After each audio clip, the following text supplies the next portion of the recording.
Presentación vamos a hablar acerca de los antibióticos, su mecanismo de acción y su clasificación. Eh, Hacemos parte mi compañera Valentina Medina Vargas y mi persona Arleides Rodríguez Rodríguez.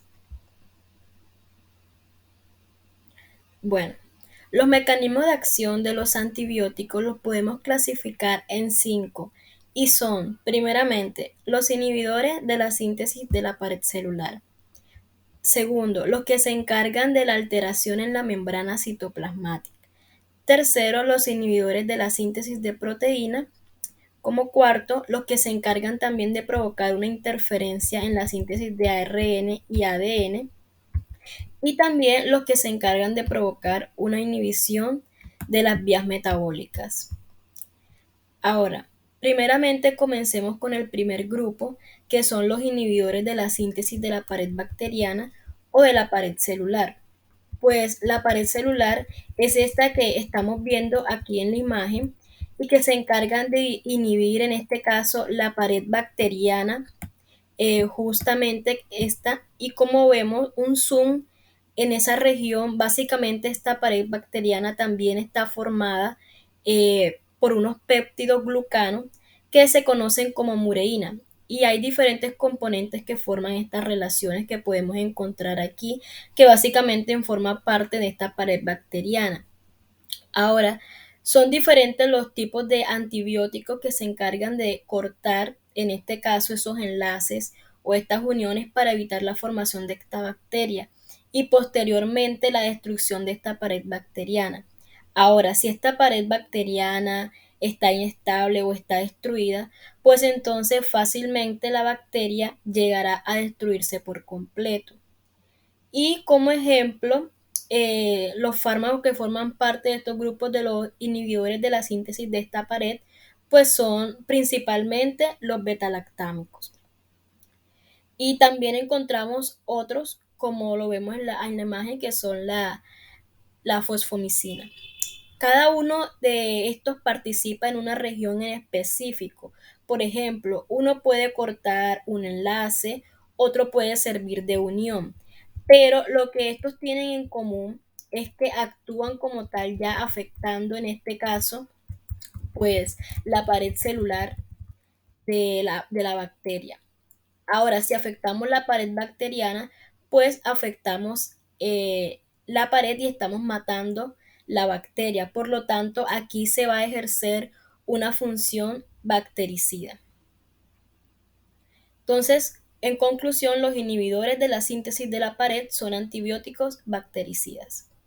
Ahora pasemos al siguiente grupo, que son los que provocan una alteración en la membrana citoplasmática. Entonces, los fármacos que aquí actúan en este caso, pues los podemos ver en la imagen, que son las polimixinas, y estas, al igual que las anteriores, tienen una función que también va a ser aquí bactericida. Ahora, el tercer grupo, que son el grupo de los inhibidores de la síntesis de proteínas. Como sabemos, los ribosomas logran la síntesis de las proteínas a partir de las subunidades que son la subunidad 50S y la subunidad 30S. Entonces, los inhibidores de la síntesis de proteínas se encargan de inhibir estas subunidades y por ende inhibir a los ribosomas y así inhibir la síntesis de proteínas, y esto pues se puede dar a partir de diferentes fármacos que los va a mencionar mi compañera pues más adelante. Entonces hay que tener en cuenta algo, que hay fármacos que van a encargar de inhibir la subunidad 50S, pero por otro lado vamos a encontrar fármacos que van a inhibir las subunidades 30S. Entonces de esta forma se inhibe la síntesis de proteína, y la inhibición de la síntesis de proteína no va a ser directamente una muerte de la bacteria, sino que sería más bien un estancamiento o un detenimiento del crecimiento de la bacteria. Por tanto, ya la función que tienen estos tipos de antibióticos van a ser principalmente bacteriostáticos. El siguiente grupo, que son los que provocan una interferencia en la síntesis de ARN y ADN. Los dos procesos que nos importan aquí son principalmente el proceso de traducción y el proceso de transcripción. El de transcripción nos permite en este caso generar un ADN nuevo a partir de la replicación del mismo, y el de traducción pues que nos permite en este caso finalizar el ARN y en este caso lograr la síntesis de diferentes proteínas. Entonces, ¿qué es lo que pasa con este tipo de fármacos? Que son los que se encargan de inhibir básicamente esa síntesis de ARN mensajero y de la duplicación de ADN. Y como los podemos ver aquí en la imagen, que son por ejemplo, las quinolonas. Entonces, aquí pues ellos son los que se van a encargar de esa inhibición. Ahora, eh, finalmente pasamos a ver el último grupo que son las inhibidores de las vías metabólicas, y es que en el organismo es bastante, digamos, imposible que las células sean capaces de generar o metabolizar componentes para que ellos mismos puedan sobrevivir, a diferencia de las bacterias, que estas sí son capaces de metabolizar componentes que hacen posible su supervivencia, y el principal componente es el ácido fólico, que este se logra a partir de este tipo de metabolismo. El metabolismo funciona principalmente a partir del PABA ácido aminobenzoico, que es el precursor en este caso del ácido fólico a partir del metabolismo del mismo, que se logra en este caso formar el ácido fólico, y entonces el ácido fólico es muy importante porque se encarga de permitir, en este caso, o participa también en la síntesis de diferentes purinas y pirimidinas. Purinas como cuáles, por ejemplo, tenemos la guanina y la adenina, y pirimidinas como por ejemplo la timina, perdón, y estas se encuentran básicamente en el ADN. Por lo tanto, si en este caso se bloquea o se inhibe esta vía metabólica, también se bloquearán la síntesis de ADN y ARN. Es por eso que es muy importante en este caso el ácido fólico, y es muy importante esta propiedad que tienen las bacterias, que básicamente es la que las hace sobrevivir sin utilizar o metabolizar un propio componente que las haga sobrevivir. Entonces, ¿cómo es que actúan estas inhibidores de las vías metabólicas? Pues justamente actúan inhibiendo y evitando que el precursor logre suceder a un ácido fólico. Y pues ya por último tenemos un ejemplo que son las sulfonamidas.